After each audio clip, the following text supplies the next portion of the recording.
Whenever people bring up Mayhem, 9 times out of 10, the first thing that's mentioned is Pelle Olin's suicide and the using of his photo as an album cover. In my last video like this, I talked about Pelle Olin and his life outside of Mayhem, his childhood, the way he was as a person, how people described him, and such things. But today, what I'm gonna tell you is the truth behind the Dawn of the Blackhearts album cover. Before we get into it, I do just have a couple of trigger warnings for suicide and graphic imagery. So we already obviously know that Euronymous was the one who took the photos of Pelle's dead body. Hellhammer has said himself that he was the one who took Euronymous to go purchase the camera, as well as the one who took the photos to be developed.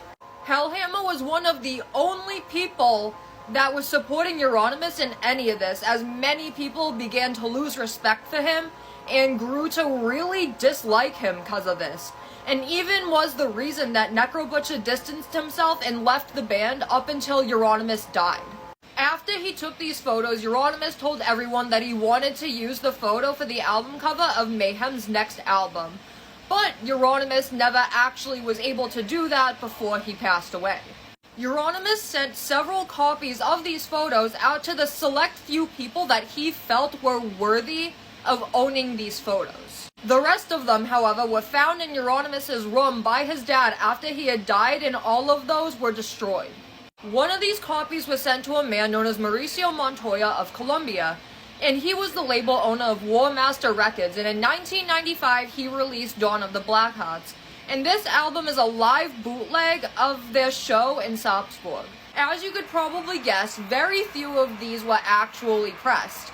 And that's because shortly after, many people found out that this photograph was real, so production was stopped immediately and many of the copies were destroyed.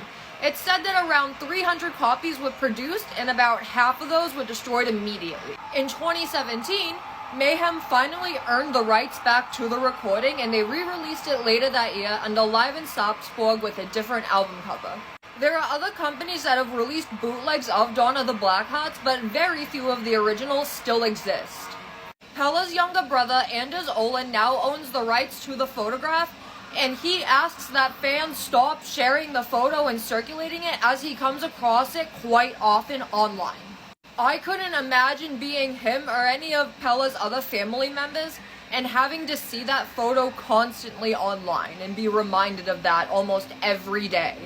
In my opinion, fans who circulate this photo, have it on their battle vests and jackets, and just overall will say that they like the band for that reason and are just trying to be edgelords, are not real fans, and they need to show some fucking respect for the family of Pelle and Pelle himself. If you were a true fan, you would want to honor Pelle's memory and not just overlook who he was outside of his issues and his suicide. That's all I got for you today. Thank you so much for watching. What other metal shit would you like to hear me talk about? All my links are in my bio, and goodbye and gatekeep.